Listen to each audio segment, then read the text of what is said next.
السلام علیکم ورحمۃ اللہ وبرکاتہ. کیا حال ہے سب کا؟ الحمد للہ. نحمده ونصلی علی رسولہ الکریم. اما بعد فاعوذ باللہ من الشیطان الرجیم. بسم اللہ الرحمن الرحیم. رب اشرح لی صدری ویسر لی امری واحلل عقدۃ من لسانی یفقہوا قولی. آج ہم انشاءاللہ ام سلیم کی بہن ام حرام کے بارے میں پڑھیں گے. سیدہ ام حرام بنت ملحان رضی اللہ عنہا قبیلہ خزرج سے تھی، انصار میں سے تھی، یعنی مدینہ والوں میں سے. ان کا نام ام حرام تھا، یعنی اصل نام کا پتہ نہیں چلتا، کنیت ام حرام تھی اور اسی سے یہ مشہور تھی. والد کا نام ملحان بن خالد تھا اور ان کے خاوند عبادہ بن صامت تھے. پہلے ان کا نکاح عمرو بن قیس سے ہوا تھا جو جنگ احد میں شہید ہو گئے تھے. ان سے ان کے 2 بیٹے تھے. اس کے بعد ان کا نکاح مشہور صحابی عبادہ بن صامت سے ہوا. ان کی ہمشیرہ ام سلیم حضرت انس کی والدہ ہیں. حضرت انس وہ خوش قسمت صحابی ہیں جن کی والدہ ان کو نبی صلی اللہ علیہ وسلم کے پاس لے گئی جب وہ ابھی چھوٹے سے بچے ہی تھے. تو بتائیے کہ حضرت انس سے کتنی حدیث روایت ہیں؟ یس 2286. ٹھیک ہے. سب سے زیادہ احادیث حضرت ابو ہریرہ سے مروی ہیں. حضرت ابو ہریرہ سے 5374 ہیں، 5374. اس کے بعد دوسرے نمبر پر حضرت عبداللہ بن عمر ہیں، حضرت عمر کے بیٹے. ان سے 2630، 2630. تیسرے نمبر پر انس بن مالک ہیں جن سے 2286، 2286. پھر حضرت عائشہ چوتھے نمبر پر 2210. پھر اس کے بعد عبداللہ بن عباس ہیں 1660، 1660. پھر جابر بن عبداللہ ہیں 1540. پھر ابو سعید الخدری ہیں 1170. ٹھیک. پھر عبداللہ بن مسعود ہیں 848. اور پھر عبداللہ بن عمرو بن العاص 700. تو انس بن مالک ان خوش قسمت صحابہ میں سے ہیں جنہیں ایک طویل عرصے تک حضور صلی اللہ علیہ وسلم کے قریب رہنے کا موقع ملا اور انہوں نے بہت سی احادیث روایت کی. تو ام حرام حضرت انس کی خالہ ہیں. ٹھیک ہے. ام حرام کو اسلام قبول کرنے کے حوالے سے سبقت لے جانے کا اعزاز حاصل ہوا ہے، یعنی بہت ابتدائی مسلمانوں میں سے ہیں. آپ کو معلوم ہے کہ سابقین کا اعزاز کیا ہے؟ قرآن مجید کیا کہتا ہے سابقین کے بارے میں؟ والسابقون السابقون اولئک المقربون. جو سابقون ہیں، جنہوں نے پہل کی، جنہوں نے جلدی کی، جو آگے بڑھے وہ آگے بڑھ گئے اور وہی مقرب ہیں. انصار، مہاجرین اور انصار میں سے جو لوگ سابقون اولون ہیں، پہلے ایمان لانے والے، اور وہ لوگ جنہوں نے ان کی پیروی کی، یعنی آگے بڑھنے میں بے احسان کے ساتھ عمدہ طریقے سے، اچھے طریقے سے. ان سب کے بارے میں اللہ تعالی کا فیصلہ ہے کہ رضی اللہ عنہم ورضوا عنہ، اللہ ان سے راضی ہو گیا اور وہ اللہ سے راضی ہو گئے. ان کا انجام کیا ہے؟ ان کے لیے اللہ کے ہاں انعام کیا ہے؟ ان کی جزا کیا ہے؟ وَأَعَدَّ لَهُمْ جَنَّاتٍ، اللہ کی رضامندی پہلے اور اس کے بعد ان کے لیے باغات بھی تیار ہیں. تجری تحتها الانہار، جن کے نیچے نہریں بہ رہی ہیں، بہترین گھر. خالدین فیہا ابدا، جن میں وہ ہمیشہ ہمیشہ رہیں گے، فار ایور اینڈ ایور. ذالک الفوز العظیم، یہ ہے عظیم الشان کامیابی، یہ ہے بہترین کامیابی. تو ام حرام بنت ملحان ان لوگوں میں سے تھی جو سب سے پہلے ایمان لائے، السابقون الاولون. ان کے شوہر عبادہ بن صامت تھے. یہ بیعت عقبہ اولیٰ کے موقع پر 12 عدد جو لوگ نبی صلی اللہ علیہ وسلم سے بیعت کرنے کے لیے گئے تھے ان میں شامل تھے، ان انصاری صحابہ میں سے، یعنی سابقون میں سے بھی پھر مزید سابقون، یعنی 12 لوگوں میں سے، چنے ہوئے لوگوں میں سے. عبادہ بن صامت اس حدیث کے راوی ہیں جو بیعت عقبہ اولیٰ کی تفصیل میں آتی ہے، مسند احمد میں ہے، کہتے ہیں کہ میں ان لوگوں میں موجود تھا جو عقبہ اولیٰ میں حاضر ہوئے. ہم 12 لوگ تھے. ہم نے انہی شرائط پر رسول اللہ صلی اللہ علیہ وسلم سے بیعت کی جن شرائط پر آپ نے عورتوں کی بیعت لی تھی. یہ واقعہ جنگ فرض ہونے سے پہلے کا ہے. بیعت کی شرائط یہ تھی، ہم کسی چیز کو اللہ کا شریک نہ بنائیں، ہم چوری نہ کریں، ہم زنا کا ارتکاب نہ کریں، ہم اپنی اولاد کو قتل نہ کریں، ہم بہتان تراشی نہ کریں، ہم رسول اللہ صلی اللہ علیہ وسلم کی نافرمانی نہ کریں. یہ تھی بیعت کی شرائط، یعنی ان چیزوں پر وعدہ کیا گیا تھا. آخر میں رسول اللہ صلی اللہ علیہ وسلم نے فرمایا، اگر تم ان تمام شرائط پر پورا اترو گے تو تمہارے لیے جنت ہے. اگر تم نے ان شرائط سے گریز کیا تو تمہارا معاملہ اللہ کے سپرد ہوگا، پھر اللہ تمہارا حساب لے گا. وہ چاہے تو تم پر عذاب نازل کر دے یا چاہے تو تم کو بخش دے، یعنی پھر یہ اللہ پر ہے. لیکن اگر تم نے وعدہ پورا کیا تو اللہ بھی اپنا وعدہ پورا کرے گا. اوفو بعہدی اوفی بعہدکم، اور وہ کیا ہے؟ جنت کا وعدہ. عبادہ بن صامت کو عقبہ ثانیہ میں حاضر ہونے کا اس وقت اعزاز حاصل ہوا جب رسول اللہ صلی اللہ علیہ وسلم کے سفیر یعنی امبیسڈر سیدنا مصعب بن عمیر انصار کے ایمان لانے والے 70 مردوں اور 2 عورتوں کو لے کر حضور صلی اللہ علیہ وسلم سے ملاقات کرانے کے لیے ایام تشریق میں عقبہ گئے. ایام تشریق کون سے ہوتے ہیں؟ حج کے بعد جو ایام ہوتے ہیں جو مینا میں گزارے جاتے ہیں. تو ان دنوں میں یہ لوگ حج کرنے کے لیے آئے اور پھر نبی صلی اللہ علیہ وسلم سے ملے اور رات کے وقت چھپ کر الگ سے آپ کے ساتھ ملاقات کی اور آپ کو مدینہ آنے کی دعوت دی. ان میں 70 مرد اور 2 عورتیں بھی شامل تھیں. ان میں بھی یہ موجود تھے، پہلے لوگوں میں بھی تھے اور دوسرے گروپ میں بھی تھے. جب رات کی تاریکی چھا گئی تو انصار کا وفد رسول اللہ صلی اللہ علیہ وسلم کی تشریف آوری کا انتظار کرنے لگا. جب رسول اللہ صلی اللہ علیہ وسلم تشریف لائے تو آپ کے ساتھ آپ کے چچا عباس بھی تھے تاکہ وہ انصار سے اپنے بھتیجے کی مدد اور تائید کا پختہ وعدہ لیں. جب آپ مکہ چھوڑ کر ان کے پاس مدینہ میں جائیں، قیام پذیر ہوں، تو وہ ہر طرح سے آپ کی مدد کریں. حالانکہ اس وقت عباس خود مسلمان نہ تھے، لیکن آپ کو معلوم ہے کہ عربوں کے ہاں جو ایک ٹرائبل سسٹم تھا، یہ ایک خاندان کے ساتھ تعاون کا جو طریقہ کار تھا وہ بہت مضبوط تھا کہ اگر خاندان غلط بھی کر رہا ہے تو بھی اس کا ساتھ دینا، اچھا بھی کر رہا ہے تو بھی اس کا ساتھ دینا ہے، خواہ ہم نظریاتی طور پر اس سے متفق ہیں یا نہیں، لیکن جہاں ان کو ہماری ضرورت پڑے گی مدد کی، ہم ان کی مدد کے لیے حاضر ہوں گے. رسول اللہ صلی اللہ علیہ وسلم نے مدینہ سے آنے والے افراد سے مطالبہ کیا کہ وہ اپنے 12 نمائندے نامزد کر لیں جو میرے ساتھ معاہدہ کریں اور سارے معاملات طے کر لیں. تو انہوں نے 3 قبیلہ اوس سے اور 9 قبیلہ خزرج سے اپنے نمائندے منتخب کیے. ان میں عبادہ بن ثابت بھی شامل تھے. اب آپ دیکھیے کہ ایک بڑے گروپ میں سے پھر ایک چھوٹے گروپ کا انتخاب کیا گیا تاکہ چھوٹا گروپ جو ہے وہ بہتر طور پر نیگوشیشن کر سکتا ہے اور آپس میں بات چیت کر سکتا ہے. انصاری اپنے نمائندوں کے ہمراہ نبی صلی اللہ علیہ وسلم سے ملاقات کے بعد مدینہ منورہ خوشی سے واپس ہو گئے اور جا کر انہوں نے اپنی قوم کو خوشخبری سنائی کہ نبی صلی اللہ علیہ وسلم جلد اب مدینہ تشریف لے آئیں گے.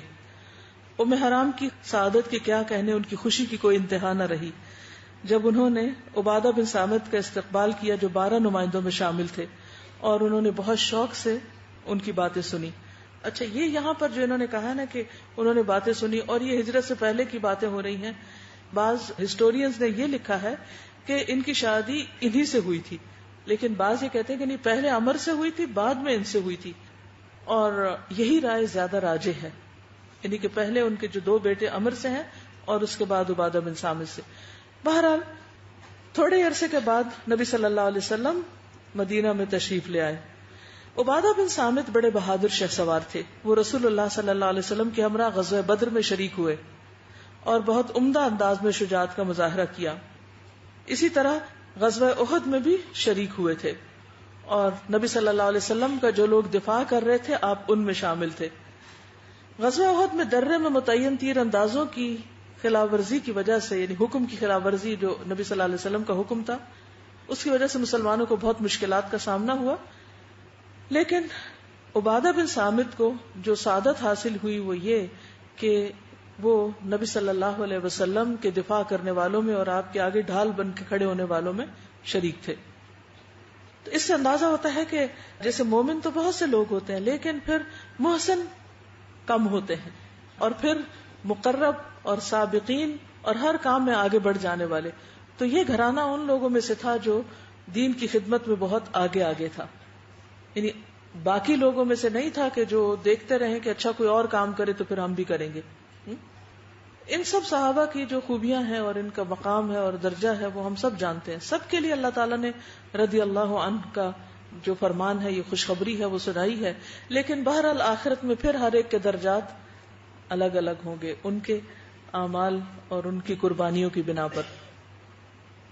سید ام حرام اور ان کے خاوند عبادہ بن صامت دونوں کو اس بات کا علم تھا کہ علم حاصل کرنا ہر مسلمان مرد اور عورت پر فرض ہے، اور دونوں ہی نبی صلی اللہ علیہ وسلم سے احادیث سنتے تھے، آپ کی تعلیمات سے فیضیاب ہوتے، اور پھر انہوں نے آگے روایت بھی کی. ام حرام نے 5 احادیث روایت کی، لیکن ان کے شوہر نے کافی احادیث، اور پھر ان کی بہن جو ام سلیم تھی، اور پھر انس بن مالک اور عطا بن یسار جو ہیں انہوں نے احادیث ان سے روایت کی ہیں. بہرحال ان کی احادیث جو ہیں وہ اعلیٰ درجے کی ہیں، اور بہت سی بخاری اور مسلم نے بھی اپنی کتابوں میں درج کی ہیں. ام حرام دیگر صحابیات کی طرح بہت عبادت گزار تھی اور قرآن مجید کی تلاوت اور ذکر الہی میں مصروف رہنے والی خاتون تھی. اور جیسے پیچھے میں بتا چکی ہوں کہ ام سلیم اور ام حرام دونوں حضور صلی اللہ علیہ وسلم کی رشتے میں رضائی خالہ لگتی ہیں، اسی لیے نبی صلی اللہ علیہ وسلم ان کے گھر تشریف لے جایا کرتے تھے. ام حرام کے بارے میں آتا ہے کہ ان کا گھر قباء کی طرف تھا، مسجد قباء کی جانب. تو نبی صلی اللہ علیہ وسلم اکثر اس علاقے میں یا سوار ہو کر یا پیدل دونوں طرح تشریف لے جایا کرتے تھے. مسجد قباء میں نماز پڑھنے کی فضیلت کے بارے میں ایک حدیث بیان ہوئی ہے. کیا آپ میں سے کسی کو معلوم ہے؟ کسی کو حدیث یاد ہے؟ کیونکہ حدیث کے جو الفاظ ہیں وہ بہت نوٹ وردی ہیں، یعنی قابل ذکر ہیں. اس سلسلے میں 3 احادیث روایت ہوئی ہیں، اور تینوں میں گھر سے وضو کر کے گھر سے پاک ہو کے جانے کا ذکر ہے. آپ صلی اللہ علیہ وسلم فرمایا کہ جو شخص اپنے بیت سے، اور 2 روایت میں بیت کا لفظ آتا ہے، ایک میں منزل کا لفظ آتا ہے، کہ جو اپنے گھر سے پاک صاف ہو کر نکلے، باوضو ہو کر نکلے اور مسجد قباء جا کر 2 رکعت نماز ادا کرے، اس کو عمرے کا ثواب ہے. یعنی وہاں جا کر 2 رکعت پڑھنا ایسا ہی ہے جیسے عمرہ کرنا. تو جب آپ کو جانے کا انشاءاللہ اللہ تعالی موقع دے تو مسجد میں جا کے وضو کرنے کے لیے نہ دوڑیں، بلکہ وضو کر کے وہاں جائیں. ٹھیک ہے؟ کیونکہ یہ جو الفاظ ہیں کہ جو اپنے گھر سے پاک ہو کر نکلے، اپنے گھر سے وضو کر کے جائے اور پھر وہاں جا کر نماز ادا کرے، اس کی کوئی خاص حکمت ہوگی. مجھے جو حکمت سمجھ میں آتی وہ یہ کہ انسان جب مکہ میں جاتا ہے عمرہ کرنے کے لیے تو وہ گھر سے جیسے پاک صاف ہو کے نکلتا ہے، پھر اس کے بعد کیا کرتا ہے؟ احرام پہن کے جاتا ہے. تو احرام کی کیفیت جو ہوتی ہے وہ بہت ہی مختلف ہوتی ہے، آپ کی فیلنگز ہی بدل جاتی. The moment you change your clothes تو آپ ایک اور موڈ میں آ جاتے ہیں، ایک اور فیلنگ آ جاتی. بالکل ایسے جیسے ہم اللہ اکبر کریں، بھلے ہم دنیا بھر کی باتیں سوچیں، لیکن جب اللہ اکبر کہہ دیتے ہیں نا ایک دفعہ تو کیفیت بدل جاتی. اگر آپ ان 2 کیفیتوں کا جائزہ لیں جو نماز کے علاوہ ہوتی ہے، اور اسی مسئلے پہ کھڑے ہو کر آپ ذرا بغیر اللہ اکبر کہے سبحانک اللہم و بحمدک شروع کرے، وہ فیلنگ نہیں ہوگی. تجربہ کر کے دیکھ لیں. اور جب آپ نیت باندھ دیتے نا، اللہ اکبر کہہ دیتے، اس کے بعد کیفیت بدلتی. اسی طرح اگر آپ احرام پہن لیتے تو آپ کی کیفیت بدل جاتی. احرام بھی بیسیکلی تو نیت ہے، لیکن مردوں کے لیے لباس بھی. عورت کا لباس تو صرف یہ کہ انسلہ جو ہے اوپر کا دوپٹہ ہو. تو شاید اس میں یہ حکمت ہے کہ انسان وضو کر کے جب اپنے گھر سے نکلے گا تو وہ وضو کی جو کیفیت ہے پاکیزگی کی، وہ ایک خاص نیت اور ایک خاص ارادے سے انسان کو وہاں لے جائے، اور اس نیت سے نفل پڑے کہ مجھے ان نفلوں کا ثواب عمرے کے برابر ملے، تو اللہ سبحانہ وتعالیٰ اس کو یہ اجر و ثواب عطا کریں گے. تو ہر کام کے کرنے کا طریقہ ہوتا ہے، ایک انداز ہوتا ہے، ایک اس کا جسے کہنا چاہیے پروٹوکول ہوتا ہے. اس کے ساتھ اسی ماحول کی، اسی انسان کی، اسی عمل کی ایک کیفیت بدل جاتی. تو انسان کے اوپر مختلف کیفیات کی تبدیلی خود انسان کے لیے بڑی فائدہ مند ہوتی. جب آپ ایک ہی روٹین میں رہتے ہیں، ایک ہی طریقے پر رہتے ہیں، تو اس سے کیا ہوتا ہے؟ ایک ملل آ جائے. ملل کا مطلب ہوتا ہے ایک بوریت جیسے ہوتی، یا ایک آپ کی پروڈکٹیوٹی کم ہو جاتی. تو جو کیفیت کی تبدیلی ہے یہ پروڈکٹیوٹی میں بہت فائدہ مند ہوتی. مثلا نماز سے پہلے اور نماز کے بعد دونوں کیفیتوں میں فرق ہوتا ہے. جب آپ نماز کے بعد واپس آتے ہیں تو اس میں آپ دیکھیے کہ اس چینج کی وجہ سے کیفیت اور ہو جاتی. مثلا آپ دیکھیں کہ جیسے آپ روٹی پکاتے ہیں نا تو اس کیفیت سے ساری خواتین گزرتی ہیں, تو ایکسپیرینس جب کرتے ہیں تو غور و فکر کیا کیجیے. مثلا وہ روٹی ڈالتے ہیں توے کے اوپر, اگر وہ ایک ہی طرف رکھی رہے تو کیا ہوگا؟ جل جائے گی نا. کوئی بھی چیز جب ایک ہی جگہ پڑی رہتی ہے نا تو آہستہ آہستہ آہستہ آہستہ وہ سڑنے لگتی ہے. تو انسان بھی جب ایک ہی کیفیت میں رہتا ہے نا تو اس کی صلاحیتیں بھرپور استعمال نہیں ہوتی. پھر جب آپ نماز کے لیے جاتے ہیں تو بھلے آپ کے اوپر کوئی بھی میل کو چیل نہ ہو, آپ جا کے وضو کرتے ہیں تو مومنٹ آپ وضو کرتے ہیں آپ کی کیفیت بدل جاتی. پھر آپ جہاں نماز پہ آ کے کھڑے ہوتے ہیں پھر آپ اللہ اکبر کہتے ہیں, آپ کی کیفیت بدل جاتی. پوری نماز پڑھنے کے بعد آپ سلام پھیر کے آپ باہر نکلتے ہیں, آپ کی کیفیت لازماً بدل چکی ہوتی ہے. اور یہ بہت ضروری ہوتا ہے کہ آپ کی کیفیت بدلے تاکہ آپ اس کے بعد جب دوبارہ وقت ملے آپ کو تو آپ بہتر طریقے پر کام کریں. تو نماز کے بہت سارے فائدے ہیں اور ان میں سے ایک فائدہ یہ ہے. تو اسی طرح مسجد نبوی میں نماز پڑھنے کا ثواب کتنا ہے؟ 1000 نمازوں کا.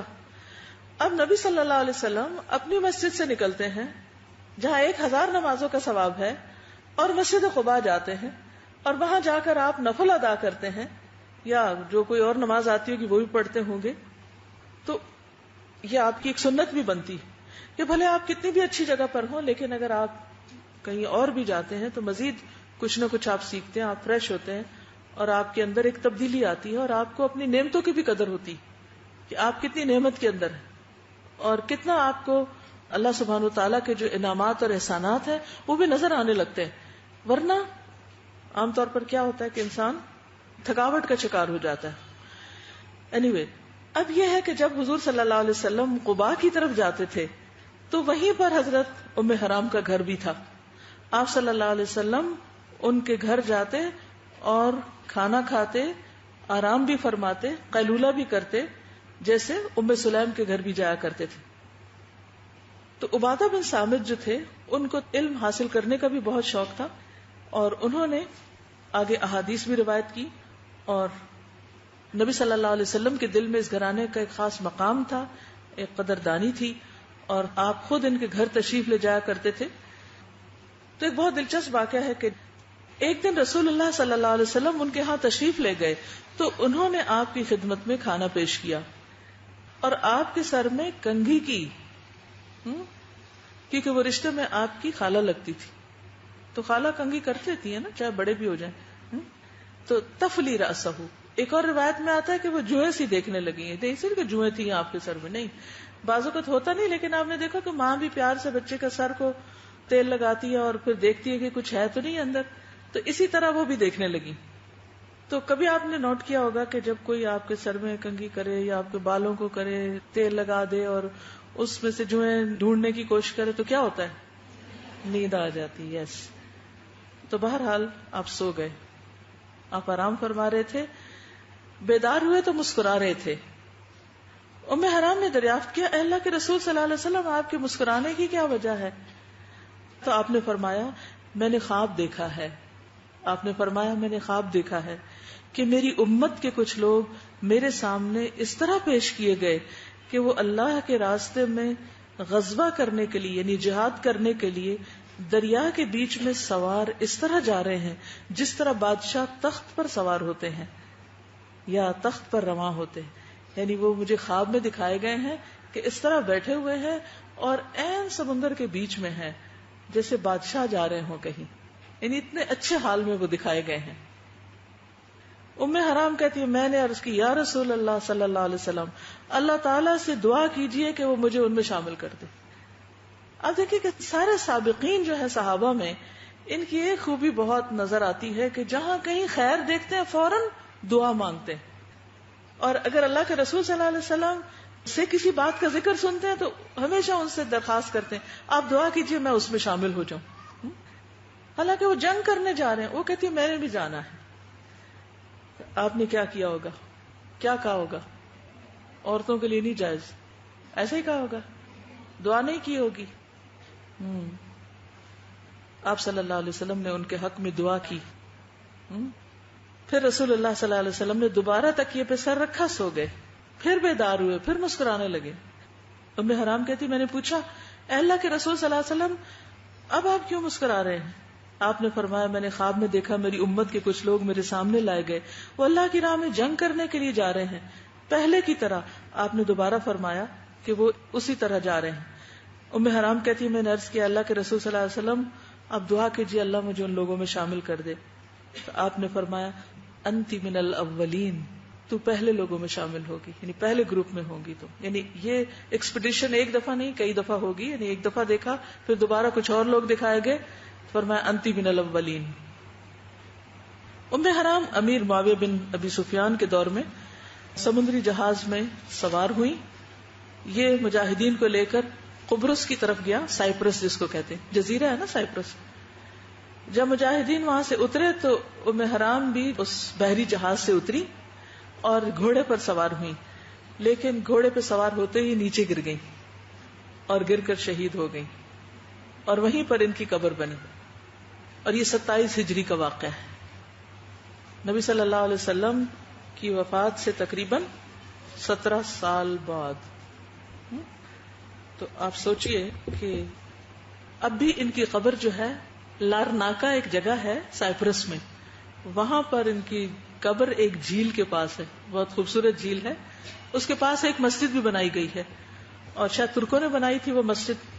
تو اس مسجد کا نام ہے سلطان تکے, یعنی سلطان کی خالہ کی مسجد. اور اب بھی جو لوگ بحیرہ روم سے سفر کرتے ہیں جب اس جگہ کے پاس سے گزرتے تو دور سے وہ مسجد وہ جگہ نظر بھی آتی. anyway, تو اب ان کا آپ شوق دیکھیے, اور پھر ان کی دعا کروانا, اور پھر ان کو خوشخبری ملنا, اور پھر ان کا شہید ہونا. امام بخاری نے اپنی کتاب صحیح بخاری میں خالد بن معدان سے روایت کی ہے کہ عمیر بن اسود عبادہ بن صامت کے پاس گئے. انہوں نے ہمس کے علاقے میں میدان میں پڑاؤ کیا ہوا تھا, ایک مکان میں تھے جو خاص طور پر ان کے لیے بنایا گیا تھا. ان کی بیوی ام حرام ساتھ تھی, یعنی یہ مدینہ سے پھر نکل کر سیریا کی طرف چلے گئے ہمس میں. عمیر کہتے ہیں کہ ہمیں ام حرام نے بتایا کہ انہوں نے نبی صلی اللہ علیہ وسلم سے سنا, آپ نے فرمایا میری امت کا پہلا لشکر جو سمندر میں جہاد کرے گا ان پر جنت واجب ہو گئی. یعنی اس سارے لشکر کے لیے, کیونکہ وہ بھی پائنیئرز ہیں نا, وہ بھی سابقون ہیں, وہ بھی اولون ہیں کہ جنہوں نے سب سے پہلے یہ کام کیا. تو ہم سب کو بھی اس بات کی حرص ہونی چاہیے کہ نیکیوں میں پہل کریں اور نیکیوں میں جلدی کریں, انتظار میں نہ رہیں, صرف دوسروں کو دیکھ کر نہ کوئی کام کرے. نقل میں تو ہر شخص کر لیتا ہے, لیکن اصل بات یہ ہے کہ جب کوئی نہ کر رہا ہو اس وقت آپ کوئی کام کر کے دکھائیں. ام حرام نے عرض کیا اے اللہ کے رسول صلی اللہ علیہ وسلم کیا میں اس لشکر میں شامل ہوں؟ آپ نے فرمایا ہاں تم اس میں شامل ہوگی. آپ نے فرمایا اول جیش من امتی یغزون مدینۃ قیصر مغفور لہم, میری امت کا پہلا لشکر جو قیصر کے شہر یعنی استنبول میں جنگ لڑے گا اس میں شامل سب لوگ بخش دیے جائیں گے. ام حرام کہتی ہیں میں نے عرض کیا اللہ کے رسول صلی اللہ علیہ وسلم کیا میں ان میں شامل ہوگی؟ آپ نے فرمایا نہیں, یعنی جو لڑے گا اندر جا کر اس میں شامل نہیں, لیکن پہلوں میں ہوگی تم, کیونکہ بہت سی ایکسپیڈیشن گئی ون آفٹر دی ادر, لیکن وہ کامیاب نہیں ہو سکی. پھر سلطان محمد فاتح نے اس کو فتح کیا تھا استنبول کو. نبی صلی اللہ علیہ وسلم مسجد قباء میں تو نماز ادا کرتے ہی تھے, لیکن کبھی کبھار ام حرام کے گھر بھی نماز پڑھا کرتے تھے. انس بن مالک کہتے ہیں کہ رسول اللہ صلی اللہ علیہ وسلم نے ام حرام بنت ملحان کے گھر چٹائی پر نماز ادا کی. اور پھر ایک اور روایت میں آتا ہے, حماد بن سلمہ سے یہ روایت ہے کہ سیدہ ام حرام کے گھر میں نبی صلی اللہ علیہ وسلم نے نماز پڑھی اور حضرت انس بھی ساتھ تھے, اور رسول اللہ صلی اللہ علیہ وسلم نے انہیں اپنے دائیں طرف کھڑا کر لیا اور ام حرام پیچھے تھی. یعنی عورت اگر ہو تو پھر وہ پیچھے کھڑی ہوتی, یہ نہیں کہ نبی صلی اللہ علیہ وسلم کھڑے ہوئے ساتھ ان کے بانجے اور حضرت ام حرام کی اور پھر وہ ساتھ کھڑی ہوئی, نہیں, پیچھے کی طرف. اس سے بھی پتہ چلتا ہے کہ اگر مردوں کی جماعت ہو رہی ہو اور صرف آپ ایک اکیلی مسجد میں پہنچ جائیں اور آپ کے ساتھ کوئی صف بنانے والا نہ ہو تو آپ اکیلی کی ہی صف بن جائے گی، یعنی ایک عورت کی بھی صف ہو جائے گی. ہاں اگر ایک پوری صف پہلے سے موجود ہے تو پھر آپ اکیلے میں پیچھے نہ کھڑے ہوں. ٹھیک ہے. پھر ہم دیکھتے ہیں کہ نبی صلی اللہ علیہ وسلم دنیا سے تشریف لے جاتے ہیں، فوت ہو جاتے ہیں. حضرت ابوبکر کا زمانہ آتا ہے اور بہت مشکل وقت تھا حضرت ابوبکر کا، جب مرتدین نے بغاوت کر دی تھی تو ابوبکر رضی اللہ تعالیٰ عنہ نے ان کے خلاف لشکر کشی کی، اور اس موقع پر انہوں نے حضرت ابوبکر کا پورا ساتھ دیا. پھر حضرت ابوبکر نے عمر بن خطاب کو نامزد کیا تھا. حضرت عمر کے دور میں بہت سی فتوحات ہوئی، مسلمانوں کے علاقے دور دراز تک پھیل گئے، اور حضرت عمر کے زمانے میں ایران بھی فتح ہوا تھا اور روم بھی فتح ہوا تھا، جو اس وقت کی دو بڑی مشہور سپر پاورز تھیں. عمر بن خطاب نے 4000 افراد پر مشتمل لشکر مصر فتح کرنے کے لیے روانہ کیا تھا. اس کی قیادت کون کر رہے تھے؟ عمرو بن العاص، مشہور صحابی ہیں. اور انہیں یہ حکم دیا تھا کہ مصر کو روم کے تسلط سے نکال لیا جائے. پہلے مصر کس کے تابع تھا؟ رومیوں کے. جب عمرو بن عاص کو یہ اطلاع پہنچی کہ 4000 افراد پر مشتمل لشکر میری مدد کے لیے آ رہا ہے تو انہوں نے خلیفۃ المسلمین عمر بن خطاب کو لکھا، ہمیں مزید مدد کی ضرورت ہے، لوگ تھوڑے ہیں، یہ لشکر کم ہے، کام بڑا ہے، لوگ زیادہ چاہیے. تو عمر بن خطاب نے عمرو بن عاص کو جواب میں لکھا، میں نے 4000 افراد پر مشتمل ایک لشکر آپ کی طرف روانہ کیا ہے، اور اس لشکر کو 4 ایسے افراد کی قیادت میں روانہ کیا ہے کہ ان میں سے ہر فرد 1000 کے مقابلے کا ہے. یعنی تم کہتے ہو کہ تھوڑے ہیں 4000، 4000 میں 4 لوگ ایسے ہیں کہ جن میں سے ہر بندہ 1000 کے برابر ہے. ان میں کون کون ہوں گے؟ زبیر بن عوام، عبادہ بن صامت، ام حرام کے شوہر، مقداد بن اسود اور مسلمہ بن مخلد. اس سے کیا پتہ چلتا ہے، کیا سمجھ آتی ہے بات؟ حضرت عمر بن خطاب کا طریقہ حکومت اور ان کا جو لیڈرشپ کا رول ہے وہ بہت ہی انوکھا ہے. ان کے ہاں جو اللہ پہ توکل اور چیزوں کو ایک مختلف نظر سے دیکھنا ہے وہ ہمیں بہت نمایاں نظر آتا ہے. تو انہوں نے یہ نہیں کہا کہ اچھا میں 4 اور بھیج دیتا ہوں، انہوں نے کہا 4 بندے اس میں ایسے ہیں جو 4000 برابر ہیں، تو گویا تمہارے پاس 8000 ہو گئے. مجھے اس میں یہ سمجھ میں آیا کہ ایک تو یہ کہ انسانوں کی جو کوالٹیز ہوتی ہیں وہ ڈفرینٹ ہوتی ہیں، درجات ہیں. تو اللہ کے ہاں کچھ لوگ ہوتے ہیں کہ وہ اتنے ایکسٹریملی ٹیلنٹڈ ہوتے ہیں. دوسری بات مجھے یہ سمجھ آئی کہ جو لیڈر ہے اس کو پتا ہونا چاہیے کہ میرے جو لوگ ہیں ان میں کیا کیا کوالٹیز ہیں، اور وہ ان کو پوری طرح سے جانتے ہو. ظاہر ہے اگر وہ جانتے ہوں گے تو تبھی وہ ان کو بھیجیں گے، اور تبھی پھر وہ اتنے کانفیڈنٹ ہوں گے کہ وہ جو ہے وہ اتنا زیادہ کام وہ کر سکتے ہیں کہ 1000 لوگوں کے برابر ہے وہ ایک شخص جو. اس میں یہ بھی ہے کہ انکار بھی کیا لیکن ایسے طریقے سے کہ موٹیویشن نہیں کم ہونے دی. جی کتنی پازیٹیو تھنکنگ ہے نا، اور پھر ان کی موٹیویشن بھی کم نہیں ہوئی. آپ کیا سمجھتے ہیں؟